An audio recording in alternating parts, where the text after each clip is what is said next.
물론 신부님 얼굴을 마주대하고 이렇게 조곤조곤 얘기하면서 그 앞에서 눈물 콧물 흘리면서 신부님의 안수를 받으면서 그렇게 인성 속의 상처를 치유하는 게 제일 좋죠. 근데 현실적으로 어렵잖아요. 그렇지만 중요한 건 뭐냐? 하느님은 사제의 얼굴을 안 보더라도 사제의 목소리만 듣고도 얼마든지 그 목소리를 통해서도 하느님은 치유시킬 수 있는 분이라는 거죠. 아멘 안 하시나요? 좋은 말 할 때 아멘 빨리빨리.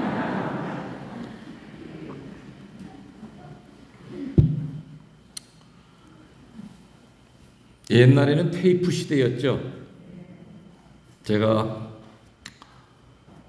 처음 강론 테이프를 낸 게 언제냐면은 91년도에 처음 강론 피정 테이프를 냈어요. 그래서 그 테이프가 긴 세월 동안 진행이 되다가 그 다음에 CD라는 게 나왔어요.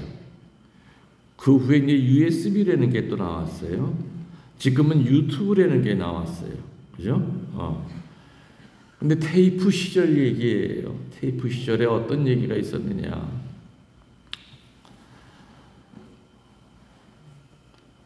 정말 소설 같았어요. 서울의 방배동 성당을 피정을 갔는데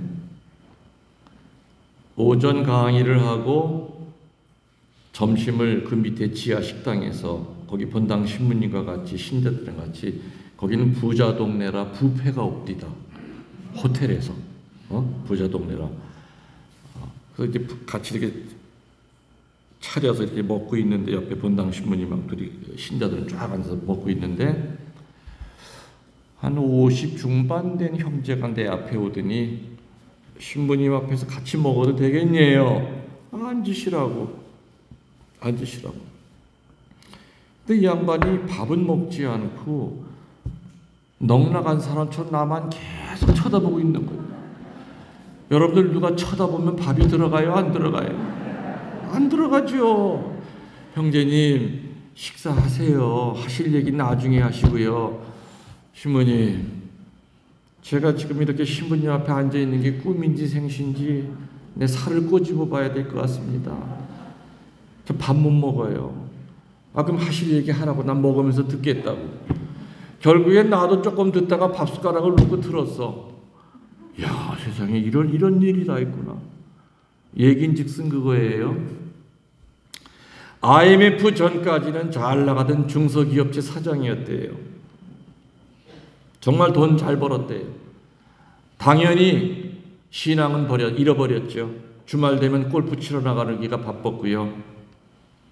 아주 떵떵거리며 살았대요. 근데 IMF 딱 터지고 난 다음에 이제 완전 거지가 된 거예요. 집 식구들도 다 뿔뿔이 흩어지고 아내도 이혼하자 그리고 이혼 서류에 도장 찍어주고 자기는 죽으려고 동맥을 2번이나 끊었대요. 근데 모진 목숨이라 눈 떠보면 응급실에 실려와 있더래요.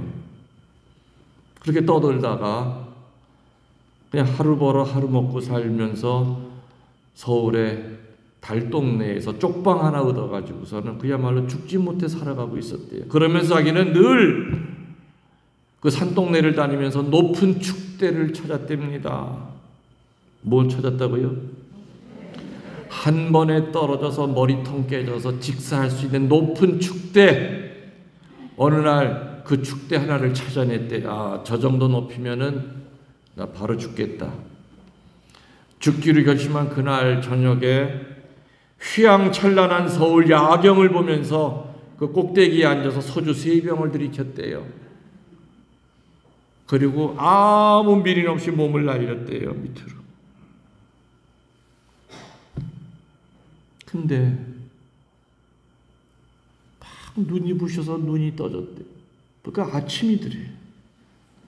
그래서 눈을 떠서 위로 보니까 내가 자기가 떨어진 축대가 이게 바로 보이는데 아니야, 내가 꿈꾼 게 아니야. 나 분명히 어제 저기서 떨어졌는데 이게 어떻게 된 거야?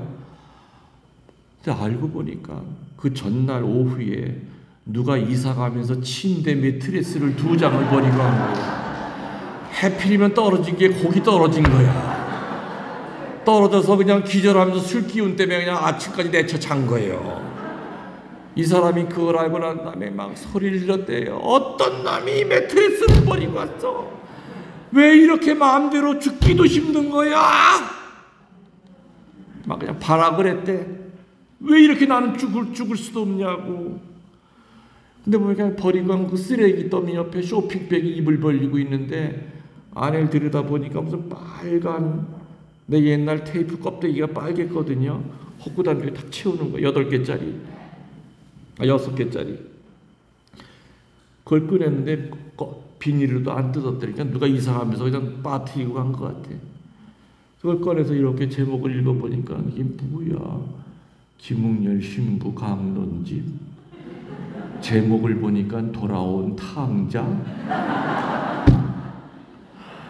그래서 그거를 들고 쪽방에 가서 터덜터덜거리는 녹음객을 꽂아가지고요, 돌아온 탕자 이야기를 50번을 들었대요.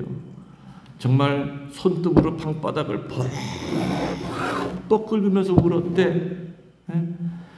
나 같은 놈 못 써먹을 거 있으시다고 침대 매트리스까지 깔아주시고 이렇게 새 테이프까지 버리고 가게 하시고, 내가 다시 또 자살을 시도한다면 나는 지옥에도 못 갈 놈이야. 이제부터 인생은 제2의 인생이다 하여 수십 년 만에 대부님을 찾아갔대요. 대부님한테 쭉 얘기를 하니까 아이고 하느님이 너 살려줬구나. 대부님 저 앞으로 어떻게 살아야 돼요? 그랬더니 그 대부님이 서울의 해화동에 가면 교리 신학원이 있어. 거기 2년인가 3년 코스인데 그거 마치고 나면 선교사 자격증, 공소회장, 교리교사 자격증 같이 받을 수 있어. 너 이제부터는 하느님 사람으로 말씀 선포해라. 대부님 얘기대로 그대로 3년 동안 열심히 공부해가지고서는 선교사 자격증을 따가지고, 그때 나 만나러 왔던 그 방배동, 그때는 어디 있었냐, 강원도 가면 양구라고 있어요. 양구에 쓰러져가는 공소에 들어가서 온 동네를 다 일으켰어.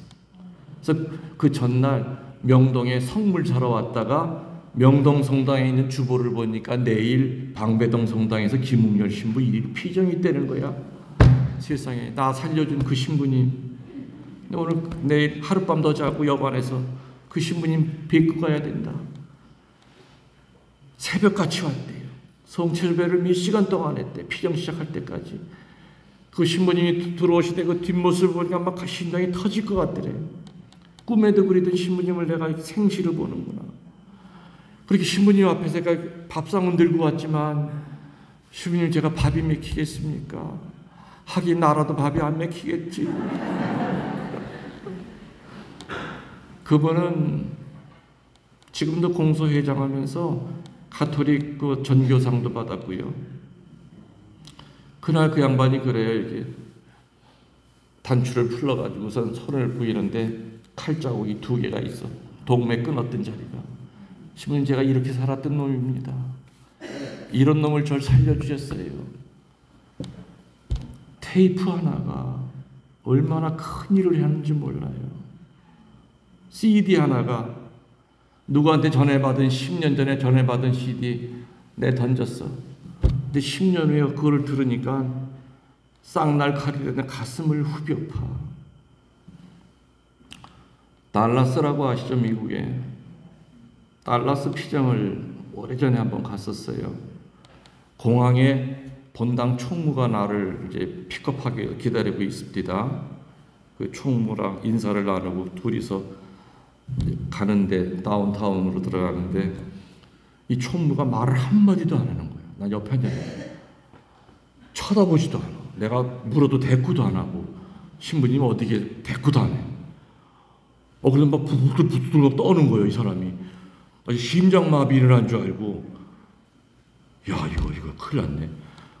아이 죽으면 이 사람 혼자 죽어야지, 나까지 같이 죽으면 어떻게 해.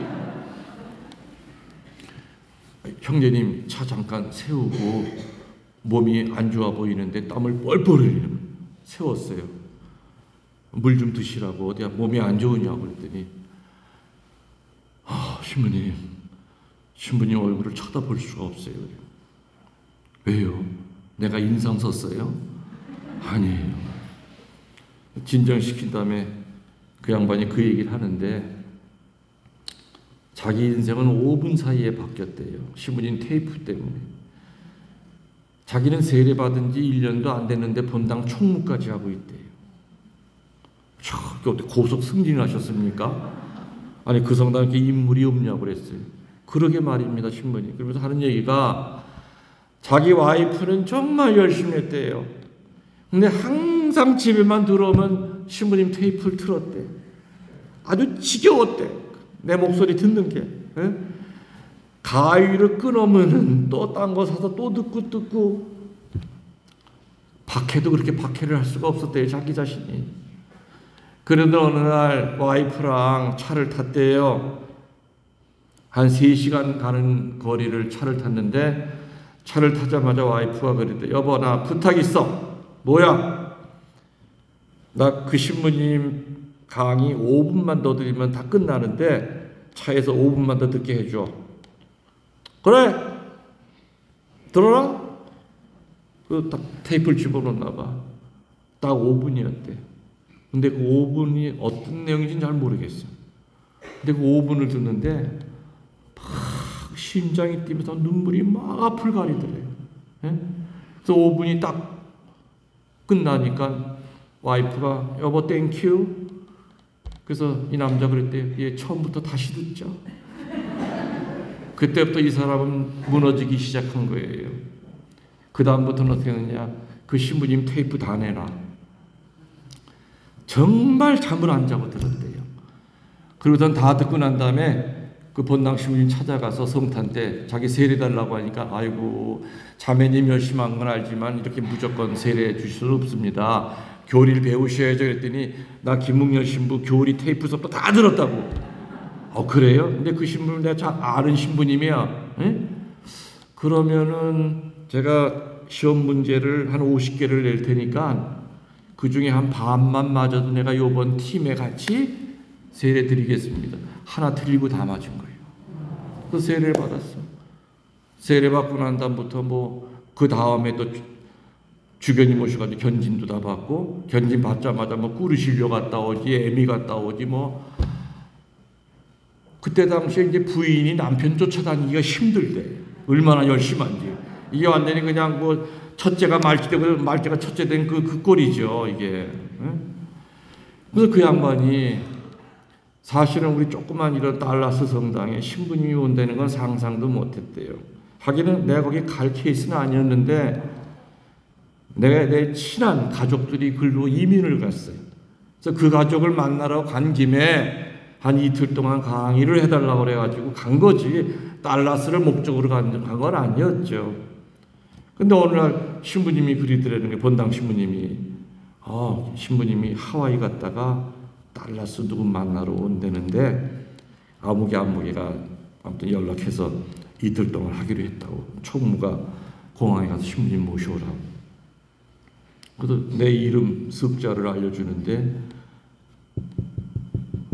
자기의 삶을 변화시킨 그 신부님이 온다는 게 얼마나 기뻤겠습니까, 양반이. 그래서 변화가 되더라 이거죠. 아마 여러분들 내 유튜브 들으시는 분들도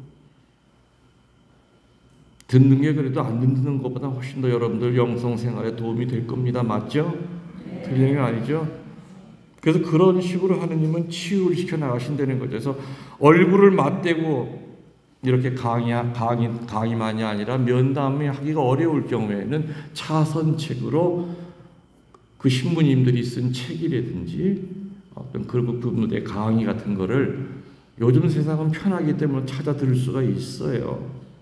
그렇게 해도 하느님은 하실 일을 하신다. 인성의 상처를 치유시킨다는 겁니다. 아멘. 두 번째로 가톨릭 교회가 전하는 두 번째 인성의 상처를 치유하는 두 번째 방법은 올바른 성사 생활을 하라고 합니다. 성사 생활을 올바로 하면은 인성의 상처가 치유가 된다고 교회는 가르치고 있습니다. 칠성사가 다 중요하지만 특별히 고해성사와 성체 성사를 정말로 정성껏 영해도 인성의 상처는 치유가 된다. 여러분들 고해성사 보기 쉽습니까? 어렵습니까? 어렵죠? 성사 보는 게 쉽다면 그게 웃기는 인간이야. 아니, 죄 지은 인간이 죄 고백하는 게 어떻게 쉬울 수가 있어요? 어려워요. 신부인 저도 지금도 한 달에 한 번씩 성사 봐요. 신학생 때도 변함없이 한 달에 한 번이지만 지금도 신부님 앞에 내 새카만 후배 신부님 앞에 무릎을 꿇어도 지금 전 떨려요. 성사 보는 게 쉽다면 그건 말이 안 되는 거예요. 성사 보는 건 어려운 거예요. 죄를 고백하는데. 자, 이제 여러분들 이제 판공성사 보셔야 되죠. 한 가지 팁을 드릴게요. 말장난이 아니라 제가 고백소에 앉아 있으면은 99%의 신자들이 회개하러 들어오는 것이 아니라 후회하러 들어온 사람들이 대부분이에요. 본인은 회개했다고 하지만 아니에요. 그냥 후회하고 나가는 거예요. 그럼 후회와 회개는 무슨 차이냐? 이게 중요하죠. 후회는 자기중심적인 거예요. 죄를 지은 지 자신이 그냥 믿고 얄민 거예요. 쪽팔린 거예요. 하느님 마음은 눈꽃만큼도 생각 안 해요. 회개는 뭐냐? 하느님 마음을 헤아리는 게 회개예요. 후회해가지고 결국에는 자기 목숨까지 끌은 12사도 가운데 대표적인 사람이 누구죠? 유다스예요. 유다스는 예수님을 팔아먹을 때부터 자살하려고 마음을 먹을 때까지 끝까지 자기중심적이었어요. 유다스가 생각하는 예수님은 그렇게 쉽게 호락호락 죽으실 분이 아니야. 내가 은전 30냥을 받고 팔아넘기면 저 양반은 끌려가는 척 하다가 마술을 도수를 부려서 그놈들을 거꾸로 트리고 우리 앞에 나타나실 분이야. 그러면 돈은 돈대로 들어오고 그분은 살아나시고 또랑치고 가재 잡고, 그죠? 그 꼴이에요. 유다스는 직책이 뭐였죠? 총무예요. 장정 12이 끼 때마다 유다스의 얼굴을 쳐다봐서 오늘 뭐 먹냐고. 지금처럼 뭐 예수님 돕기 후원에 계좌가 있어 돈이 들어오는 시절이 아니었죠. 원래 보스들은 밥 걱정 안 해요. 총무가 항상 걱정하지. 그러던 참에 돈의 유혹이 온 거예요. 은전 30냥 줄 테니까 네 스승 넘겨라. 유다스 생각할 때는 넘기지. 그렇다고 우리 스승님이 돌아가실 분 아니야. 근데 그 스승이 어떻게 돼요? 도살장에 끌려가는 어린 양처럼 침뱉음을 받고 모욕을 당하고 그 어마어마한 태형을 당하면서 피를 흘리면서 십자가를 지고 올라가지 않습니까? 아닌데, 불안한데 왜 저 양반이 뭔가 액션을 왜 안 취하시지? 나중에 십자가에 맥없이 돌아가시오. 돌아가시고 난 다음에 유다스는 아니야 내가 돈에 환장한 놈이 아니야. 내가 내 선생 은전 30년 주고 팔아넘길 놈이 아닌데, 내 계획은 이게 아닌데 난 어떡하지? 난 구원 못 받아. 난 스스로 목숨을 끊을 수밖에 없어. 구원 받고 안 받고도 유다스가 본인이 결정했어요. 유다스가 다른 형제들한테 몽둥이로 얻어맞을 각오를 하고 성모님이 계신 다락방을 찾아갔다면 아마 성모님이 몸으로 말리셨을 거예요. 이놈들아, 니들 잘한 게 뭐 있어? 다 도망갔잖아. 그래서 성모님의 품 안에서 유다스는 오늘날 성유다가 됐겠죠. 근데 유다스는 예수님을 팔아먹을 때부터 스스로 목숨을 끊을 때까지 자기중심적으로 생각했어요. 이게 후회예요. 후회. 죄에 떨어진 지가 얄밉고 싫은 거예요. 회개는 뭐냐? 하느님 마음을 헤아리는 거라 그랬죠. 내가 냉담하는 동안 성모님 마음이 얼마나 아프셨을까? 내가 그 짓거리를 할 때 내 안에 계신 성령이 얼마나 피눈물을 흘리셨을까. 이게 바로 회개예요. 이게 바로 회개예요.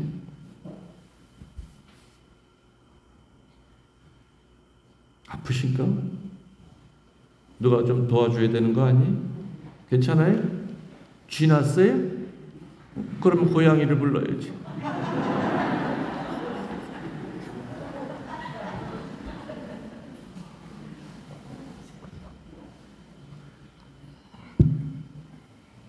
다리를 좀 꺾어주면 되는데.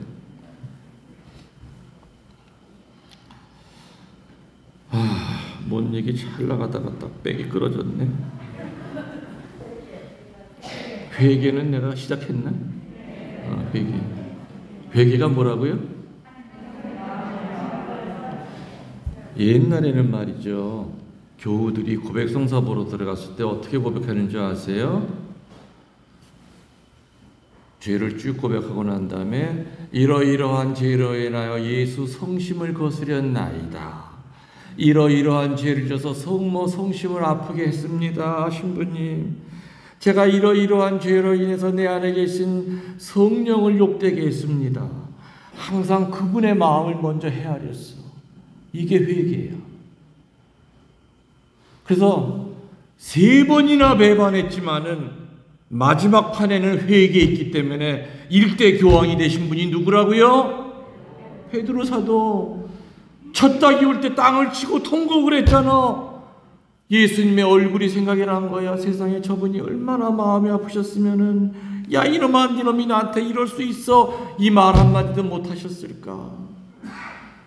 예수님 마음이 생각이 난 거야. 땅을 치고 통곡을 했잖아. 예수 성심을 생각한 거예요, 베드로 사도는. 그래서 나중에 부활한 다음에 예수님은 네가 나를 사랑하느냐고 3번 또 물으셨죠. 3번의 배반을 3번의 긍정으로 상처를 치유시켰던 이 섬세하신 예수님의 사랑.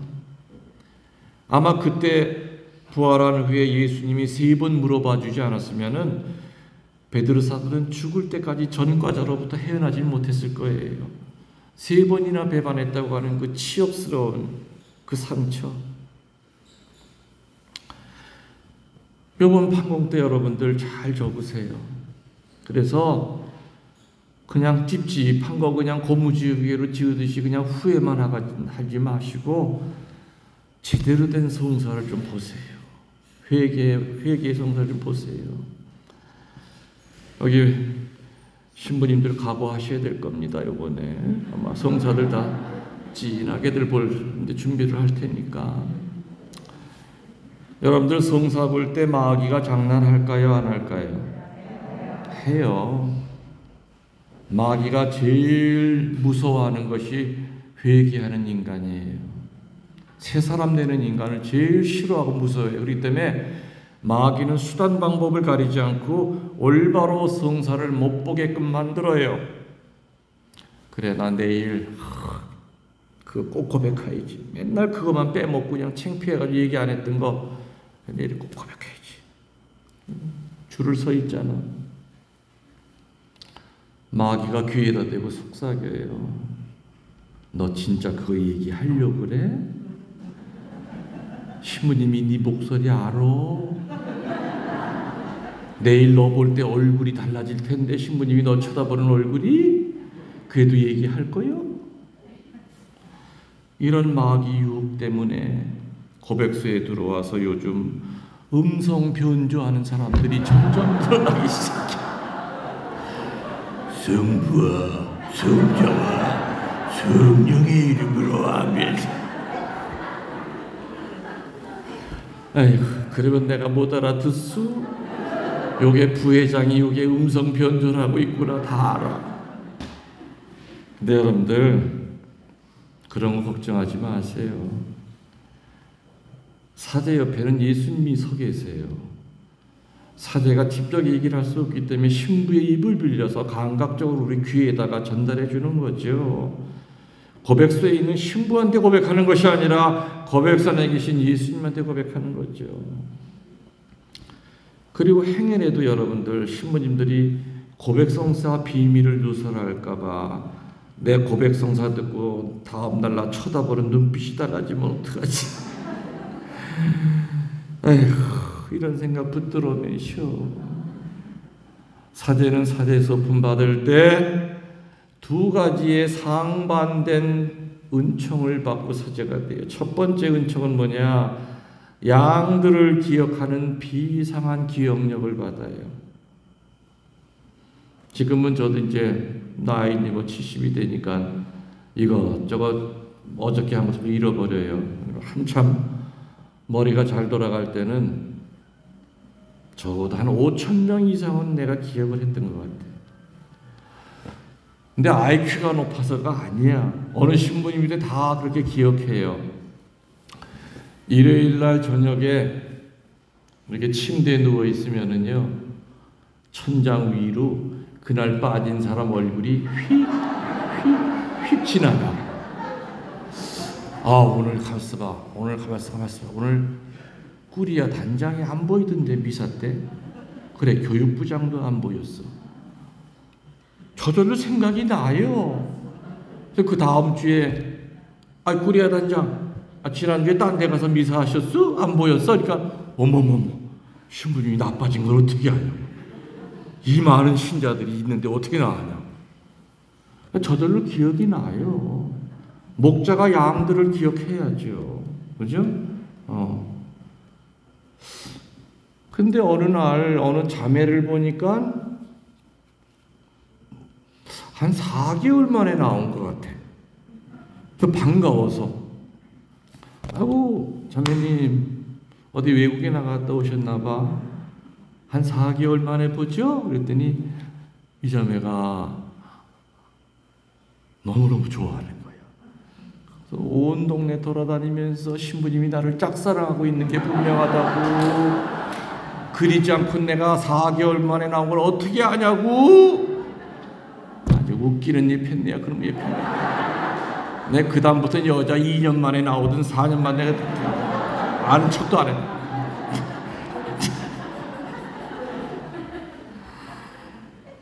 이렇게 사제들은 양들을 기억하는 비상한 기억력을 받고요. 또 한 가지는 반대라고 그랬죠. 망각의 은혜도 받아요. 고백선 문 딱 닫으면 그냥 잃어버리는 거예요. 여러분 생각해 보세요. 이 세상 인간들의 그 귀 중에서 제일 더러운 귀가 신부들의 귀야. 나는 40년 동안을 왼쪽 오른쪽을 번갈아 가면서 다 들었어. 인간이 지은 죄를 어떤 데 듣다 보면요, 뭐 이런 게 다 있어? 뭐 이 인간이야? 그게 한두 번이겠어요? 그거를 한평생 이 귀로 듣고 살았어. 그 쓰레기 같은 죄들을. 그렇지만 보석 같은 죄예요. 근데 그게 만일에 다 기억이 나잖아요. 신부들 정신병자들 밤에 잠 못 자. 그리고 사목 못해. 미사 때마다 그 사람 보이거든. 목소리를 아니까. 그렇잖아요? 기억 못해. 그러니까 이제부터는 제발 음성 변조를 하든지 모자이크 처리를 하지 말고, 내 죄가 아무리 진홍색처럼 붉어도 내 그분 앞에 겸손되이 무릎을 꿇으면 내 죄가 어떤 죄라 하더라도 그분은 나를 사랑하시고 치유시켜 주시고 내 죄를 조건 없이 용서하신다는 것을 믿으라, 이 얘기입니다. 아멘. 박수 한번 치면 안 되나?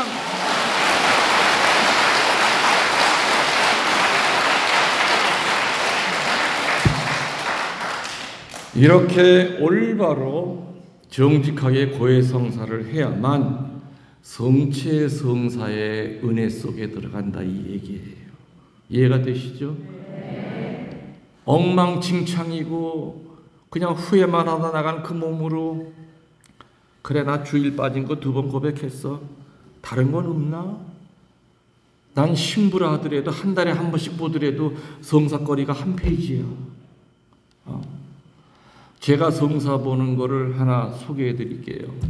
저는 신학생 때부터 손바닥만한 노트가 스프링 노트가 있어요. 손바닥만해.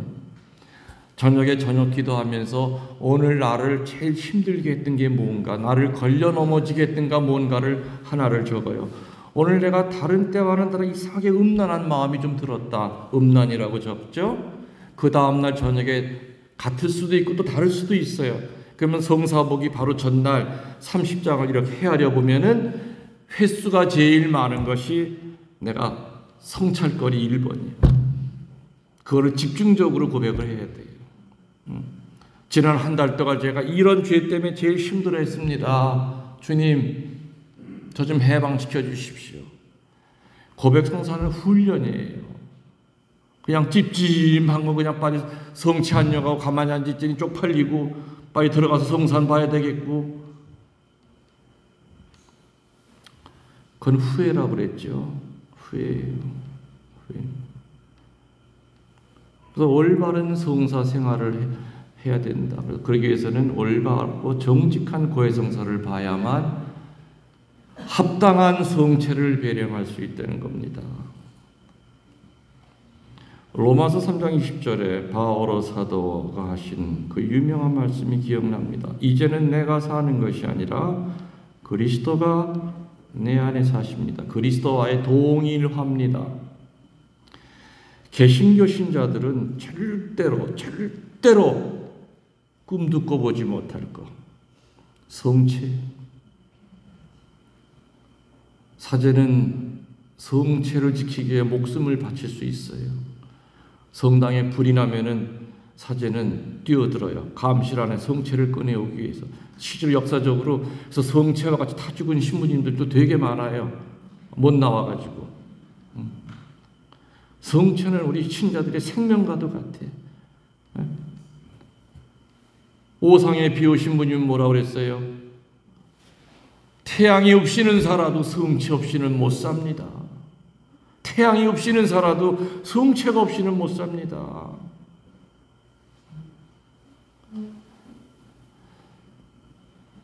제 선배 신부님들 가운데도 그런 분이 있었다고 그래요. 저도 실제로 제가 군정 신부할 때 저는 결핵 환자가 각혈한 거를 받아 먹어봤어요. 봉성체 해주러 갔어요. 폐병 환자인데 성체를 녹여가지고 입에다 집어넣어주고서는 마침 기도하고 돌아 나오려고 하는데 토하는 거야. 침대 위에 핏덩어리랑 같이 핏덩어리 한가운데 쪼개진 성체가 이렇게 흩어져 있는 거예요. 통째로 나왔으면 그것만 내가 핀세트를 꺼내 먹겠는데 핏덩어리랑 같이 섞여 있는데 그게 어느 게 피고 어느 게 성체인지 어떻게 알아? 물론 신학적으로는 음식으로 돼서 오래된 거는 먹을 필요가 없다. 그게 다시 토한다 하더라고요. 그렇지만 먹은 지 1분도 안 됐는데 그게 음식 덩어리요. 성체지. 맞아요, 틀려요? 성체요. 앞이 캄캄합디다. 세상에 왜 이런 일이 지금 내 앞에 벌어질까? 나보다 훨씬 열심히 하죠. 다른 신부한테 이런 일이 벌어져야 되는데 이걸 어떻게 해야 되나? 근데 그때도 뭐라 그럴까? 참 순진하고 그때만 하더라도 용감했던 것 같아요. 군정신부 때. 그래, 저 안에 성체가 계시다면은 내가 저 핏덩어리를 통째로 내가 먹어도 나 살려주실 거다. 그 앞으로 다갔으니까 같이 갔던 수녀님이 내 수단자락을 자꾸 안 놔요. 뒤에서. 안 돼요. 그럼 당신이 먹을요? 자기도 안 먹겠대. 아, 근데 너 아이고 지도 안 먹으면서 자꾸 낳고 있냐고. 그래서 그 핏덩어리 앞에 그 토한 자매를 막 새떨 떨고 있는 거죠. 신부님 어떻게 죄송해요. 피를 입이나 좀 닦고 닦아줘. 핏덩어리 이만큼. 주님, 너무너무 무섭고 떨리고 나도 이렇게 이거 먹고 바로 또 폐병 걸리면 어떻게 될까? 이제 새파랗게 젊은 신부인데 옛날에 할아버지 신부님들 얘기로만 듣던 게 내 눈앞에 벌어졌는데 주님, 저 살려주실 거죠? 성호를 굽고 한 손으로 꽉 담았어요. 눈을 뜨고는 못 마시겠습니다. 그래서 그냥 다 벌컥벌컥 먹었죠.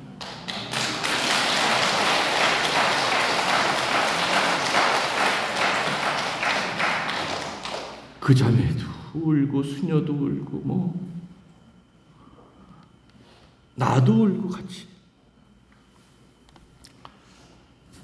지금 신체 검사해 보면요, 폐가 제일 깨끗해. 성체는 그만큼 우리 생명과도 같은 거예요. 이제 아시죠? 그래서요, 성체를 영한 천주교 신자들은 예수님처럼 기도하는 것이 아니라 예수님이 돼서 기도하는 거예요. 3인칭이 아니라 1인칭으로 바뀌어요. 바오로 사도가 뭐라고 그랬다고요? 이제는 내가 사는 것이 아니라 그리스도가 내 안에 사십니다. 그리스도가 된 거예요. 그리스도처럼 비스무리해지는 것이 아니라. 그래서 성체를 영하는 천주교 신자들은 그리스도처럼 순명하는 것이 아니라 그리스도가 돼서 순명하는 것이다 이겁니다. 그래서 여러분들이 성체를 영하시고 난 다음에는 이런 박수를 찝찝한 박수라고.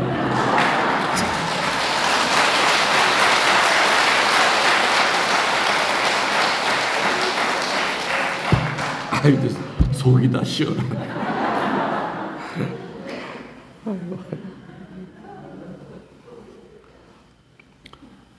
성체를 영한 천주교 신자들은 그리스도처럼 봉사하는 것이 아니라 그리스도가 돼서 봉사하는 겁니다. 성체를 영하는 천주교 신자들은 그리스도처럼 봉헌하시는 것이 아니라 그리스도 자신이 되어 봉헌한다 그 뜻이죠.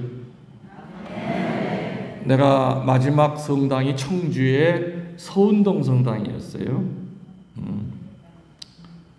동네가 서운하기 때문에 서운동 성당은 아니에요. 기운이 아주 센 동네. 그래서 성당 앞에 점집도 많고 그런 동네고, 또 그 성당에서 직선거리로 100m밖에 안 떨어져 있는데 거기에 청주에서 제일 오래된 장로교회가 있었어요. 그래서 그 목사님이랑 나보다 나이가 한 5살 밑이에요. 그래서 호영호재하면서 형님 하면서 가끔 이제 부활절 때 되면은 이제 그 제병을 얻으러 와요. 이렇게 큰 거 있죠. 1년에 몇 번 하지 않습니까? 그래서 제병, 형님 그 제병 몇 개만 좀 달래. 가져가라고. 근데 그 양반들은 하면서 정말 그것이 주님 몸과 피가 되는 거 안 믿죠? 그냥 그때 했던 2000년 전에 했던 것 갖다가 재현하는 것 뿐이에요. 근데 우리는 사제가 보라 하면서 쭉 들어올릴 때, 그죠? 그 안에 모양은 밀가루 모양이지만 그 안에 예수님이 계심을 믿어요. 란체라노 기적이라는 유명한 기적이 있죠. 이태리에서 1600년경에 신부돼 가지고 천미사를 드리는 날인데, 이 젊은 신부님은 신학생 때부터 그걸 믿을 수가 없었어요. 이게 어떻게 예수님 몸과 피가 돼? 그러면 이런 살이 된다는 얘기야? 무서워서 이걸 어떻게 먹어? 신부가 되고 나서도 그거가 정말 힘들었어. 그래서 천미사 드리는 날 처음으로 이제 자기 혼자서 예수님의 성지성혈을 만드는 날이에요. 성체를 들어올리면서도 마음속으로는 에이 정말 예수님의 몸이라고 이게? 의심을 했어. 그 의심을 하는 순간 그 성체가 살덩어리가 돼서 피가 뚝뚝 신부님의 제2자락을 타고 내렸어. 이 제대가 뻘겋게 물드는 거예요. 얼마나 신부님도 다 놀랬겠어. 막 주교님들이 찾아오고 있는 신학자들이 와서 막 조사를 했죠. 지금도 거기 가면은 그때 그 보좌 신부님이 그 성체가 지금도 그대로 있어요. 성당 안에 모셔져 있어. 그 긴 세월이 지났는데도. 그죠? 가톨릭 2000년 동안 성체에 대한 기적은 수도 없이 많아요. 수도 없이. 제가 7년 동안을 수인 사목을 했어요. 교도 사목을. 내가 있을 때가 사형이 제일 많이 집행이 되던 시절, 노태우 시절이에요. 그때가 사형이 제일 많이 집행이 됐었어요. 저는 여러 군데로 이제 불려다니면서 형장에 입회를 했습니다. 여러분들 교도소에 미사를 하러 가면은요, 그 미사에 못 나오는 사람들이 있어요. 사형수들은 미사에 참석을 못 해요. 그러면 그분들은 내가 성체를 모시고 사형수 감방까지 가야 돼요. 그럼 사형수 감방에서는 1시간 내내 무릎 꿇고 그 철장 앞에 나오기를 기다려요. 무릎 꿇고. 그러다가 철문이 열리면서 내가 들어온 소리 나면 그때부터 울기 시작해요. 우리 신자들이. 왜? 오늘 이 성체가 마지막이 될 수도 있다는 생각. 이거 영하고 한 달 후에 신부님 얼굴을 못 볼 수도 있잖아. 그럼 내가 영하는 이 성체가 내 생의 마지막 성체야. 우느라고 입을 못 여는 거야. 베드로 진정하고 주님 영해야지. 사형수들은 하루하루가 마지막으로 알아요. 그렇게 절박하게 성체를 영해요. 그 사람이 비록 세상에 있을 때 사람을 몇을 죽이고 들어온 조폭이었지만은 들어와서는 세례받고 정말 회개하면서 이렇게 어린아이처럼 살아가고 있는데, 교도소 지도 신부들은 형이 집행이 될 때 입회를 해야 됩니다. 새벽에 전화 오는 게 제일 무섭죠. 안 받을 수가 없어. 예, 김신부입니다. 신부님 밤늦게 죄송합니다. 교도소장입니다. 법무부로부터 암흑의 죄수 내일 7시 형 집행 떨어졌습니다. 신부님이 입회해 주시기 바랍니다. 날밤을 꼬박 새는 거죠. 걔를 무기징역시키려고 그렇게 탄원서를 많이 냈건만 이제 고작 23살인데 어떻게 내가 걔 죽는 거를 내가 앞에서 봐야 되노. 날밤을 꼬박 새고 아침에 갑니다. 교도관들이 갈아입을 마지막 옷을 들고 사형수 감방으로 가죠. 사형수들은 몰라요. 바로 그때 아는 거죠. 미리 알려주면 자해를 해요. 막 머리에 부딪히고 막 자해를 해서 안 돼. 절대 안 알려줘요. 그 죽을 아이 감방으로 가면은 안을 들여다보면은 벽을 보고 기도하고 있어. 십자가도 밥알 가지고 만든 십자가 있죠. 밥을 가지고 십자가 그 앞에서 기도하는데, 그 아침에 새벽 빛이 이렇게 들어오는데 그 아이 얼굴을 비치는데 정말 머리에서 피땀이 흘러내려요. 저는 피땀을 봤어요. 예수님이 겟세마니에서 피땀을 흘렸죠. 그거는 허구가 아니고 소설이야. 정말로 의학적으로도 그게 가능해요. 사람이 극도의 공포에 사로잡히면 모세혈관이 터진대요. 그것이 땅구멍으로 같이 흘러내린대. 그걸 피땀이라고 그래요.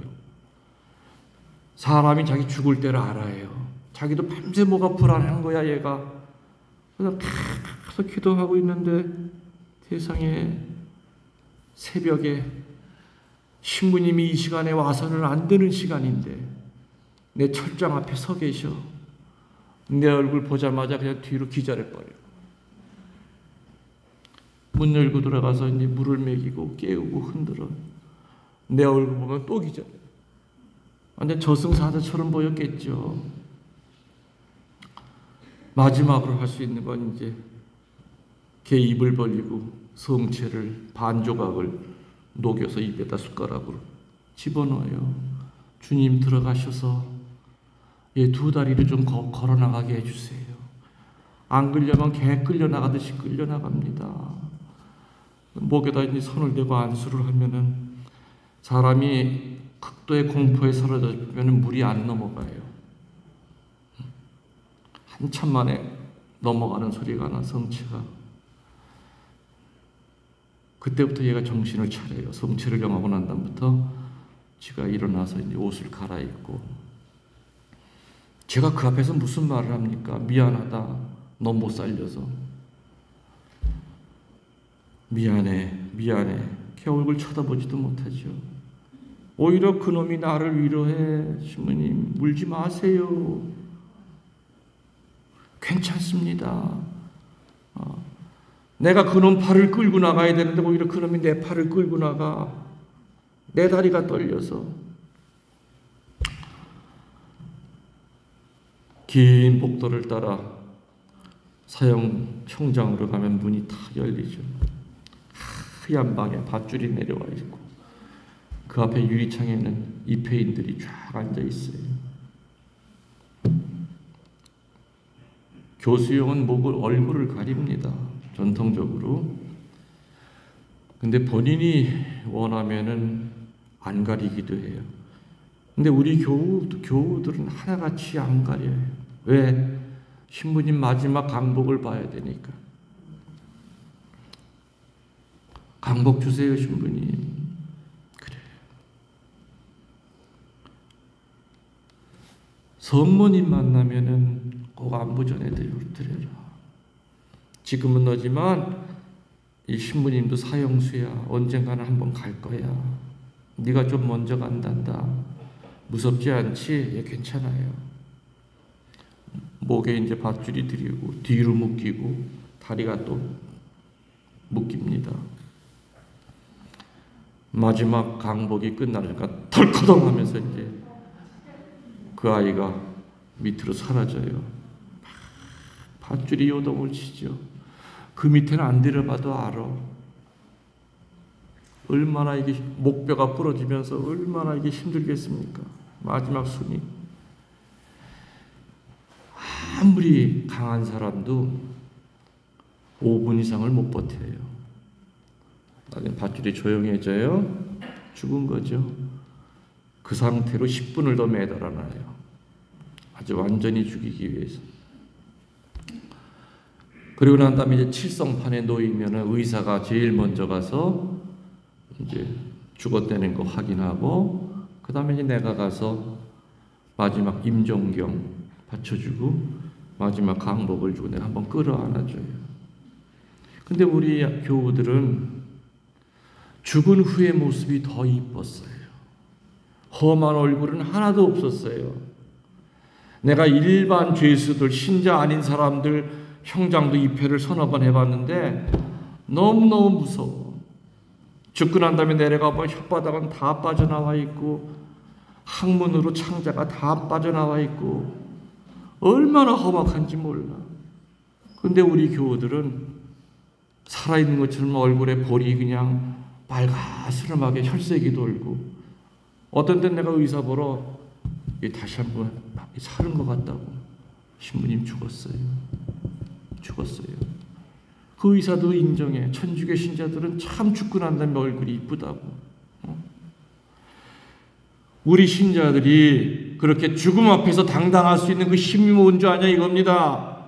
한 달에 한 번씩 하던 그 성체. 그런 거 보면 여러분들은 행복한 사람들이에요. 마음만 먹으면 매일같이 성체형할 수 있죠? 있어요. 행복한 줄 아세요. 그럼 우리들 넓게 따지면 사형수예요, 아니에요? 언젠가 다 한 번씩 죽어야죠. 형집행 날짜가 언제인지 몰라. 내년 이맘때 여기서 몇 사람이 갈지 몰라. 내가 갈지도 모르고 누가 갈지 모르는 거예요. 다 사형수들이에요. 그래서 우리는 하루하루를 마지막으로 알고 살아야 된다 이겁니다. 그게 성인 성녀되는 지름길이에요. 하루밖에 안 남아있다고 그런다면 우리 많은 거 포기할 수 있어요. 맞죠? 욕심 포기할 수 있고 미움도 포기할 수 있고 포기 쉽게 할 수 있어요. 포기하지 않으면 하느님에게 나아갈 수가 없다 이거죠.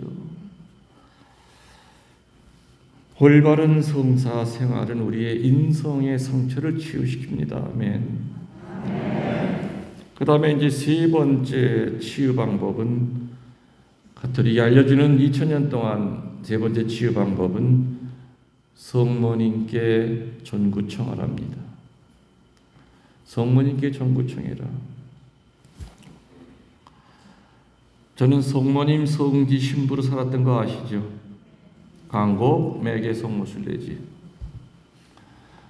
저는 이제 대학원 때 성모님에 대한 이제 논문도 썼고, 아마 모르긴 몰라도 이 세상에 있는 성모님에 관련된 책은 한 60% 이상은 내가 읽었다고 봐요. 그렇지만 제 머릿속에 있는 성모 신심은 딱 하나예요. 옛날에 우리 엄마가 무릎에 앉혀놓고 나를 항상 하셨던 말, 그게 내 성모 신심의 처음이자 마지막이에요. 뭔지 압니까? 성모님께 매달리면 성모님 절대 거절하시지 않는단다. 그게 내가 가지고 있는 성모 신심의 처음이자 마지막이에요. 알파요 오메가예요. 그 많은 성모 신심에 대한 책들, 솔직히 여러분들 엄마 사랑하는데 무슨 이론이 왜 필요해? 엄마라는 거 배워서 하는 거예요? 모르잖아요. 옛날에 가끔 그런 일이 있었죠. 조산원에서 아이가 바뀌어요. 그죠? 나중에 세월이 지나고 난 다음에 뭐 유전자 검사해 보니까 이거 아니야. 나중에 20년 전에 뭐 조산원에 가서 해보니까 아이가 바뀐 거예요. 만일에 말이죠, 갓 태어난 아기가 자기 엄마를 안 대면 아이가 바뀔 리가 없어요. 간호사가 엉뚱한 바구니에 넣으려고 하면 언니 잠깐만, 내 바구니는 저쪽이야, 이러겠죠. 근데 갓 태어난 아기는 자기 엄마인지 몰라요. 다시 말하면 종교인들은, 천주교 신자로 살아가면서도 종교인들은 절대 성모님이 누군지 몰라요. 그러나 신앙인들은, 참다운 신앙인들은 성모님이 누군지를 알게 돼요. 알게 돼요.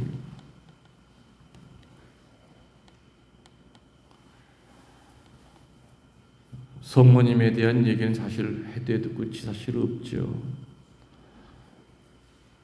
여러분들, 혹시 여러분 가운데 내가 강곡 성모님 성지에 있을 때, 그때도 아마 제주도 신자들이 꽤 비행기로 많이 들어왔었어요.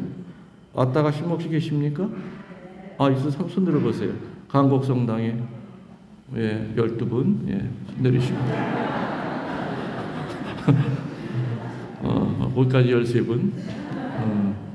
강곡 성당에서 순례 미사 끝나고 성체영하고 난 다음에 항상 뒤돌아왔으면은 이 위쪽에 총알이 7개가 있는 매개 7고 성모님이, 루르드 성모님이 이렇게 하고 계세요. 그래서 신자들 보러 제가 같이 하자 그래요. 자, 지금부터 저와 같이 성모님께 엄마 하고 3번을 부릅시다. 엄마! 따라서 신자들 처음에는 어색하다가 둘째, 3번째부터는 엄마를 불러. 할아버지들도 눈물이 펑펑 나는 거예요. 어떤 할머니는 미사 끝나고 나서 내 손을 잡고, 신부님 제가 90이 다 됐는데 9살 때 엄마가 죽고 한평생 엄마를 그리워하고 살았는데 세상에 오늘 이제야 성모님이 내 엄마라는 걸 오늘에야 알았습니다. 성모님은 엄마예요. 어머니가 아니라. 어머니는 어려운 분이에요. 맞죠? 그래서 시어머니한테는 아무리 시어머니가 나를 딸처럼 여겨도 끝까지 어머니라고 부르지 엄마! 이게 안 나오는 거예요. 그러나 친정엄마는 엄마라고 그러잖아요. 나도 지금 이 나이 먹었지만 90 넘은 우리 엄마한테 지금도 저는 엄마 방 따뜻해? 난 지금도 엄마라고 불러.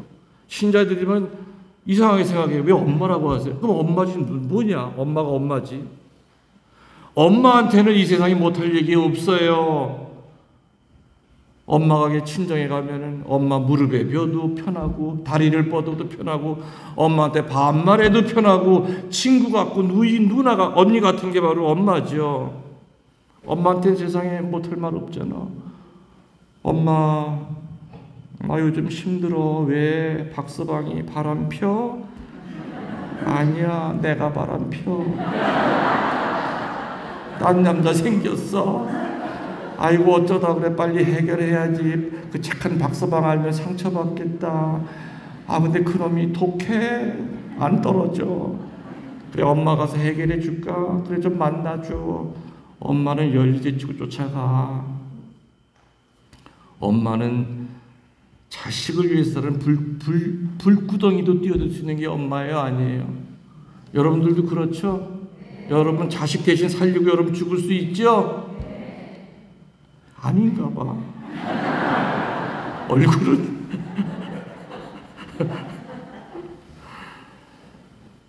성모님에 대한 얘기는 이 시간에 다 할 수도 없고요.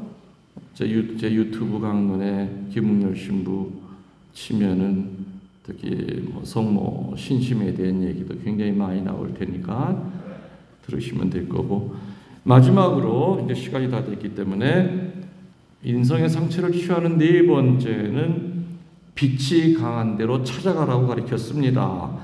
빛이 강한 데가 어디냐? 홀리랜드, 쉐린, 성지를 얘기합니다. 성지는 다른 땅이랑 달라요. 굉장히 빛이 강하고 치유의 은사가 강한 곳이에요. 제주도에도 성지 있죠? 시간 날 때마다 가세요.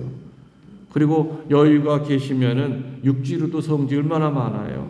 굳이 외국까지 나갈 필요도 없어. 한국의 성지도 얼마나 많고 외국 사람들이 부러워하는 한국 성지가 얼마나 많은데요.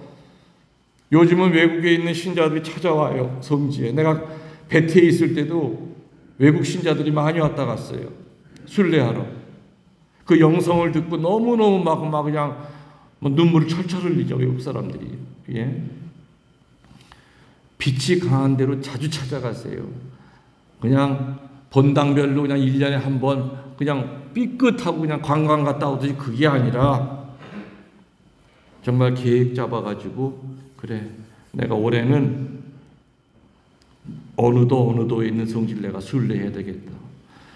제가 성지 있을 때 참 정말 훌륭한 분들을 많이 봤는데, 배낭을 메고 정말 거짓골 행세하면서 걸어서 도보로 물통 하나 차고 집 떠난 지 2달 됐대요. 뭐 하셨냐? 그러니까 전직 교장 선생님이야. 은퇴하고 난 다음에 전국을 도는 거예요. 운동화가 다 앞이 벌어졌어. 근데 운동화 드렸어. 이거 신고 하시라고. 아유, 주님 감사합니다. 너무너무 행복하대. 그래서 내가 그랬어요. 선생님, 지금 이 한국 성지 순례 하나만 하셔도요, 천국 가세요. 내가 보장할게요. 그분은 거룩한 곳을, 빛이 강한 곳을 찾아다니면서 자기 한평생 쌓였던 여러 가지, 자기도 뭐 얘기 들어보니까 계몸 밑에서 어릴 때부터 크면서 상처도 너무 많았던 게 그분들 다 용서했대. 어떤 때는 묵주신공하면서 걸어가면서 그냥 엉엉 울면서 갔대. 그 더운 여름에도 막 눈물이 막 난다는 거예요. 다 치유가 되는 거예요. 그래서 여러분들, 요즘 얼마나 시대가 좋습니까? 교통도 편하고. 여러분들이 계획을 잘 잡으셔가지고 성지순례 같은 거, 그리고 이렇게 막 몇 차 가는 거는 내가 볼 때 그건 엄밀하게 따지면은 그냥 갔다 오는 거지. 그래서 정말 마음에 맞는 사람 몇이라든지 아니면 한둘이라든지 이렇게 해서 정말 차도 타보기도 하고 또 걸어보기도 하면서 이렇게 성지순례 계획을 하시면, 거룩한 땅으로 가시면 분명히 치유가 일어납니다. 그리고 오늘 시간이 없기 때문에 더 얘기 못한 것은 이제 치유 얘기만 해드렸고, 이제 구마 얘기, 그죠? 마귀 떼어내는 거, 마귀의 정체에 대한 거. 여러분들 그거 하나만 물읍시다.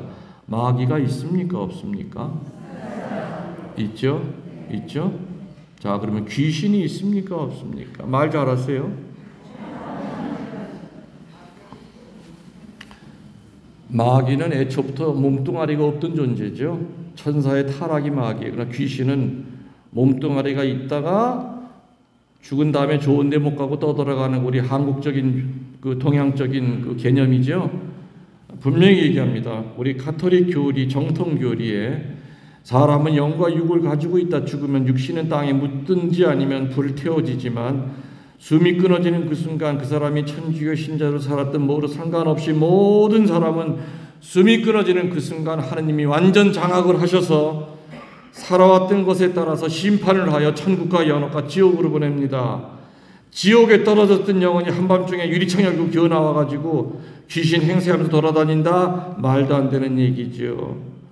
근데 신부님, 제가 천주교 들어오기 전에 미신짓을 많이 했는데 세상에 구슬 하는데 아주 어린 여자 무당 입에서 분명히 할아버지 목소리를 들었는데 그 죽은 할아버지가 좋은 데 못 가고 무당한테 붙은 거 아닙니까? 그거 귀신 아닙니까? 아니에요.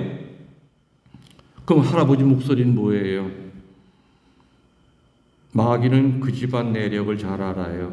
다시 말하면 마귀가 할아버지 목소리를 흉내내는 거지, 실제로 죽은 할아버지가 좋은 데 못 가고 떠돌아다니다가 무당 입에 붙어서 내는 소리가 아니라는 겁니다. 그렇기 때문에 절대로 앞으로는 천주교 신자 입에서 귀신이 있다는 얘기는 절대 하지 마세요. 아주 쪽팔려 죽겠어.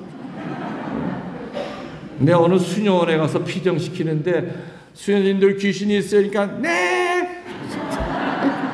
아이고, 이 수녀들이 나가가지고 교리 가리킬 때 세상에 귀신이 있다 가리킬 거 아니냐 이거야. 이게. 귀신은 없지만 마귀는 분명히 있어요. 안타까운 건 그겁니다. 저는 이제 한평생 구마사제로 살았습니다. 이제 구마사제는 원래 구마권자는 주교님이죠. 주교님이 구마사제를 하나 선택해서 로마로 보냅니다. 그러면은 전 세계 거기서 교육받는 사제들은 교황, 청령, 직속 사제들입니다. 구마사제들 지금 한국에는 저 하나밖에 없어요. 그래서 계속해서 후계자들이 나와야 되는데 주교님들이 별로 관심을 안 가지시는 것 같아요. 그리고 이제는 신부님들 강론에도 1년 내내 마귀에 대한 이야기를 거의 안들 하십니다. 마귀는 추상적인 개념이라든지 철학적인 개념이 아니라 관념이 아니라 실존이에요. 맞아요, 틀려요? 맞죠? 그래서 주교님들도 마귀의 존재를 알려줘야만 대처하는 방법도 우리가 알 수가 있는 겁니다. 그래서 그렇게 너무너무 원로 사제로서 너무너무 그런 것이 안타깝고, 저는 한평생 마귀와 싸웠고 또 마귀에 대한 얘기할 때마다 핍박도 참 많이 받았어요. 지금 시대가 어느 시대 저 신부는 마귀 얘기만 하고 다닌다고. 그런 신부들한테 내가 그래 너도 한번 마귀한테 당해봐라. 내가 기도할게 마귀 너한테 가라고 그래. 그런 얘기도 했지만은 여러분들 아무튼 마귀와 대처하는 방법도 제 유튜브 들어가시면은 분명히 자세하게 나옵니다. 오늘 아무튼 저를 초대해 주신 여기 신자들도 우리 다니엘 신부님께 진심으로 감사드리고요. 혹시 내일 모레 강론은 내용이 전혀 다릅니다. 여기 하는 거 다르고, 그다음에 시간이 되시는 분들은 내일 모레 신대도 와서 상관이 없습니다. 여러분들 오랜 시간 동안 오줌도 많이 마리시죠. 애쓰셨습니다. 영광이 성부와 성자와 성령께, 성부와 성자와 성령의 이름으로 아멘. 감사합니다.